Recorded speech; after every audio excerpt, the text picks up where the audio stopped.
আসলে রাজনীতিবিদদেরকে বলা হয় যে রাজনীতিবিদরা সকল নষ্টের গোড়া, এটা প্রথম কথা বলা হয় এবং অভিযোগ করা হয় কিন্তু রাজনীতিবিদদেরকে সবচেয়ে বেশি। স্বাভাবিকভাবেই কারণ একটা রাষ্ট্র তো রাজনীতি দিয়েই চলে, সুতরাং যাই থাক, যে মতবাদের লোকেরই থাক, তাদেরকে সেই রাষ্ট্র পরিচালনা করতে গিয়ে আপনার বিভিন্ন সময় বিভিন্ন রকম কাজ করতে হয় বা করে, যখন তারা আপনার জনগণের দ্বারা আপনার সমালোচিত হন, এটাই কিন্তু স্বাভাবিক। আজকে যে বিষয়টা দাঁড়িয়েছে যে একটা দীর্ঘ সংগ্রাম লড়াইয়ের পরে একটা সুযোগ তৈরি হয়েছে, আমি এটাকে সবসময় কথা বলছি যে একটা অপরচুনিটি তৈরি হয়েছে একটা গণতান্ত্রিক বাংলাদেশ নির্মাণের। আমি মনের প্রাণে গণতন্ত্রে বিশ্বাস করি। এই জন্য আমাদের সঙ্গে আমার অনেকবার তর্ক হয়েছে, আপনার জেলে বসে অনেক তর্ক হয়েছে, কিন্তু আমি গণতন্ত্রে বিশ্বাস করি, লিবারেল ডেমোক্রেসি বিশ্বাস করি। বিপ্লব যারা করবেন তারা বিপ্লবী দল করবেন, বিপ্লবী সংগঠন করবেন এবং বিপ্লব করে বিপ্লবী সরকার গঠন করে তারা দেশে বিপ্লবকে সফল করবেন। এটাও আমি মনে করি যে এটাও একটা বড় রাস্তা, বড় পথ মুক্তির জন্য। আর আমরা যারা লিবারেল ডেমোক্রেসিতে বিশ্বাস করি, আমরা বিশ্বাস করি যে আমরা জনগণের সমর্থন নিয়ে সরকারে যাব, অর্থাৎ নির্বাচনের মধ্যে দিয়ে সরকারে যাব, কাজগুলো করার চেষ্টা করবো যে কাজগুলো আমরা কমিট করেছি জনগণের কাছে, তারপরে আবার জনগণের কাছে ফিরে যাব। যদি তারা আমাকে আবার গ্রহণ করেন আমি আসবো, না হলে আসবো না। এই লিবারেল ডেমোক্রেসির সব ক্ষেত্রে আমরা বিশ্বাস করি। আমরা বিশ্বাস করি যে সকল মতামতকে প্রকাশ করার সুযোগ দিতে হবে। আমরা বিশ্বাস করি যে সকলকেই তার কথা বলার সুযোগ দিতে হবে। আমরা বিশ্বাস করি যে একজন সাধারণ যে কোনো মানুষের ন্যায্য বিচার পাওয়ার অধিকার রয়েছে এবং তার সমাজে তার মর্যাদা প্রতিষ্ঠা হওয়ার সুযোগ রয়েছে। কিন্তু সেটা হয় না, কারণ আমাদের বিশেষ করে আমাদের বাংলাদেশে শুধু আজকে নয়, সারা বিশ্বেই বোধহয় এই প্রবণতা দেখা দিয়েছে যে লিবারেল ডেমোক্রেসিকে এখন নিচে নেমে যেতে হচ্ছে, একটু পরাজিত হতে হচ্ছে আপনার পপুলারিজমের কাছে এবং অ্যাট দি সেম টাইম আপনার কিছুটা আপনার অথরিটেরিয়ান রেজিমগুলোর কাছে। এটা বাস্তবতা। এখন এটা কেন হচ্ছে, কেন যে তার গবেষকরা বিশ্লেষণ করবেন। রাজনীতির নীতিটা আমার কাছে মনে হয় যে প্রযুক্তির পরিবর্তনের সঙ্গে সঙ্গে, টেকনোলজির পরিবর্তনের সঙ্গে সঙ্গে আপনার বোধ হয় মানুষের মন, মানসিকতা, সব কিছু আস্তে আস্তে বদলায়। সে বদলানোর ফলে এমন একটা সময় আসে যখন দেখা যায় যে তখন যে রাজনৈতিক কাঠামো আছে সেই কাঠামোটা পরিবর্তন ছাড়া ওই রাষ্ট্রকে ধরে রাখা কঠিন হয়। আমি কিছুদিন আগে চীনে গিয়েছিলাম। আপনারা সবাই দেখেছেন, পত্রপত্রিকায় রিপোর্টও করেছেন, অনেক একটা বড় দল নিয়ে গিয়েছিলাম আমাদের বিএনপির শীর্ষ নেতৃত্বদের নিয়ে। আমি চীনে অনেকবার গেছি, যতবার চীনে যাই দেখি চীনের ভিন্ন চেহারা, অর্থাৎ চীন প্রতিদিন বদলাচ্ছে। আর তাদের সিস্টেমটা তো ভিন্ন, আমাদের সিস্টেম ভিন্ন। আবার দেখুন আমেরিকার দিকে তাকিয়ে দেখুন, আমেরিকার যে রাজনৈতিক যে কাঠামো, সেই কাঠামো আর আমাদের কাঠামো কিন্তু এক নয়। আরেকটা কথা যেটা আমার মনে হয় যে আমরা তো প্রকৃতপক্ষে গোলামি থেকে মুক্তি পেয়েছি আপনার কত বছর হচ্ছে, 1947 সালে ব্রিটিশ গোলামি থেকে। তারপরে পাকিস্তানি গোলামি শুরু হয়েছে, তারপরে আবার আপনার বাংলাদেশি প্রভুদের গোলামি শুরু হয়েছে। এই গোলামিতেই আছি আমরা। আপনার গোলামদের কিন্তু একটা সংকীর্ণ মন তৈরি হয়, কিছুতেই আপনার খুব বেশি বড় করে দেখার সুযোগ হয় না। আমি আবার মনে করি যে আমাদের সেই বড় করে দেখার চেষ্টা করা উচিত। আমাদেরকে সেই চেষ্টা করা উচিত যে আমরা একটা মুক্ত সমাজ চাই, আমরা একটা মুক্ত রাষ্ট্র নির্মাণ করতে চাই, আমরা একটা মানুষের মধ্যে মানুষের একটা ভালোবাসা তৈরি করতে চাই। আজকে যে কথাগুলো আমার বোন এখানে বলে গেলেন, একই ঘটনা গতকাল আমি আশুলিয়াতে গিয়েছিলাম। আশুলিয়াতে যে 5 জনকে হত্যা করার পরে একজন জীবিত ছিল, তারপরে পুড়িয়ে মেরে ফেলা হয়, সেই তাকে স্মরণ করে আমরা সেখানে একটা বোধহয় আমাদের পার্টির তরফ থেকে একটা সভা ছিল গীত, সেখানেও এক মা তার 14 মাসের এক শিশুকে কোলে নিয়ে তিনি কথা বলছেন যে আমার স্বামীকে এখানে মেরে ফেলা হয়েছে এবং তাকে পুড়িয়ে মেরে ফেলা হয়েছে। আমি এখন পথে পথে ঘুরছি, আমি জানি না এই শিশুকে নিয়ে আমি এখন কি করে বাঁচব। আজকে যখন বোন কথা বলছিলেন, আমার তখন প্রশ্ন, যে মমতার প্রশ্ন আসছিল আসলে রাষ্ট্রটা কি, রাষ্ট্র কার জন্যে? যারা এখন দায়িত্বে আছে রাষ্ট্র পরিচালনার, তারা এই 1 বছরেও কি এদের খুঁজে পেলেন না? তারা 1 বছরেও কি এই মানুষগুলো যারা এই দেশে পরিবর্তনের জন্য প্রাণ দিল, রক্ত দিল, তাদের জন্য একটা তালিকা তৈরি করে সঠিকভাবে তাদের পুনর্বাসনের কোনো ব্যবস্থা করতে পারলেন না? আমি জানি না।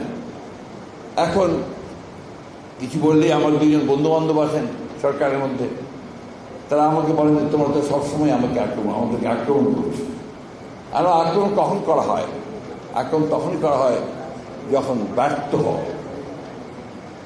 এ কথা তো সত্য যে কাজটা ছিল যে অতি দ্রুত একটা নির্বাচনের মধ্য দিয়ে একটা নির্বাচিত সরকারের কাছে দায়িত্ব তুলে দেওয়ার, সেটা না দিয়ে ক্রমান্বয়ে বিভিন্ন রকম কতটা সংস্কার কমিশন যা তৈরি করা হয়েছে আমার ঠিক জানা নাই।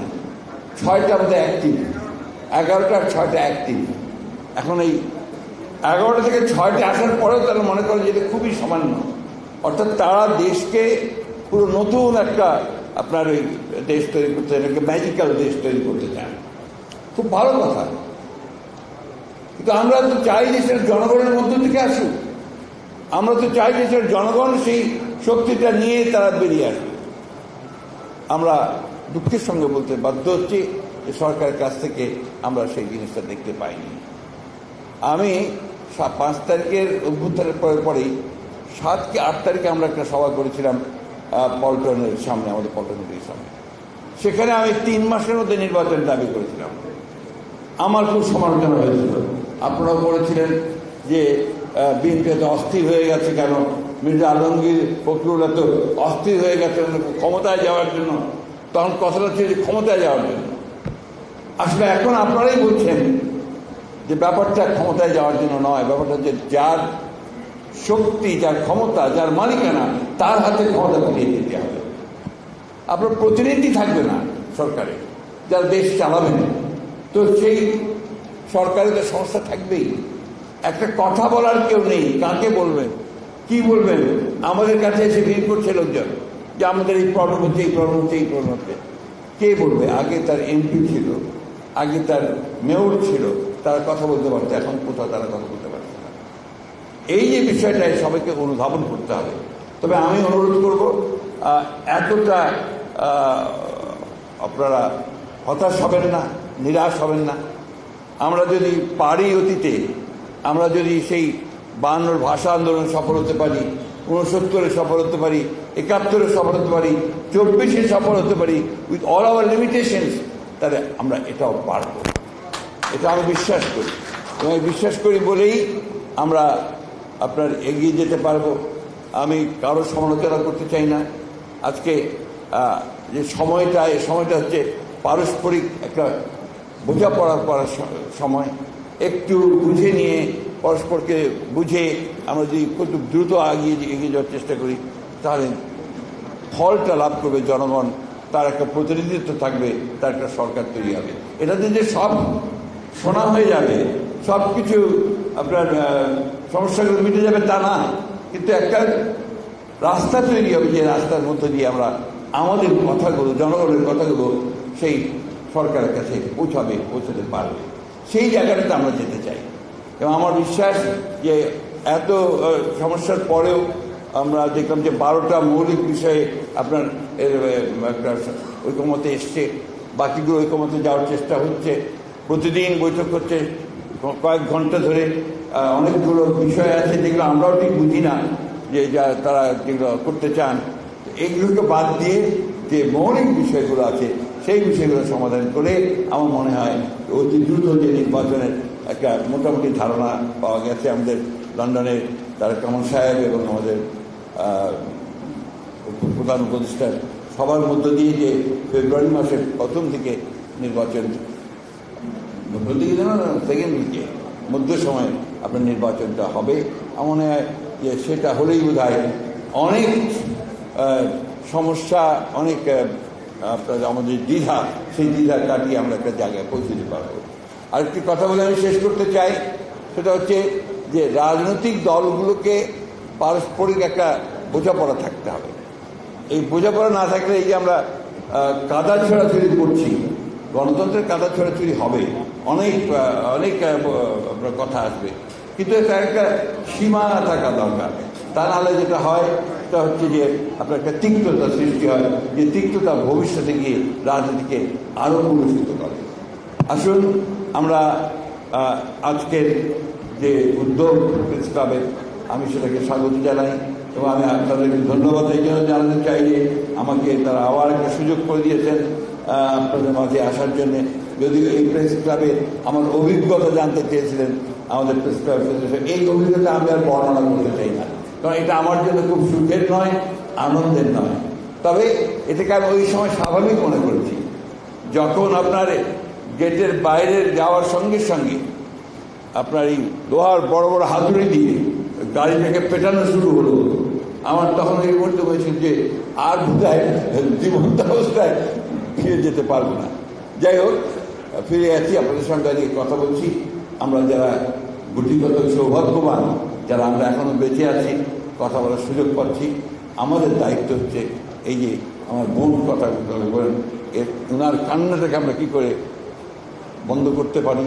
আমরা সেই শিশুটিকে আমরা কথা বলতে, উনি ছবি দেখালেন আপনার আমাদের যে শহীদ হয়ে গেছে। আরেকটা ছোট ছেলে কালকে আমার কাছে এসে হঠাৎ করে এসে আমাকে জড়িয়ে ধরেছে, ওর বয়স 6-7 বছর হবে। বলছে আমার মাথাটা না, খুলিটা নেই, খুলিটা প্লাস্টিকের, অর্থাৎ গুলিতে তার মাথার খুলি চলে গিয়েছিল। পরে ডাক্তার সাহেব সেটাকে প্লাস্টিক দিয়ে আর্টিফিশিয়াল খুলি তৈরি করে লাগিয়ে দিয়েছে। এর চেয়ে বড় ত্যাগ আর কি হতে পারে? আমি আসলে ওই জন্যই মাঝে মাঝে একটু ইমোশনাল হয়ে পড়ি। এটার প্রাইস যেটা আমরা পে করেছি, এর যদি আমরা সঠিকভাবে দাঁড়াতে না পারি তাদের সামনে, ওই শিশুদের সামনে, আমার বোনের সামনে, মায়ের সামনে, তাহলে আমরা এই জাতির সঙ্গে নিঃসন্দেহে একটা বড় প্রতারণা করব। আমি আশা করব সেই পথে আমাদেরকে যেতে হবে না, আমরা নিঃসন্দেহে আমরা সামনের দিকে একটা সুন্দর বাংলাদেশের দিকে এগিয়ে যেতে পারবো। এই আশা নিয়ে আপনাদেরকে আবার ধন্যবাদ জানিয়ে করতে বসেছি।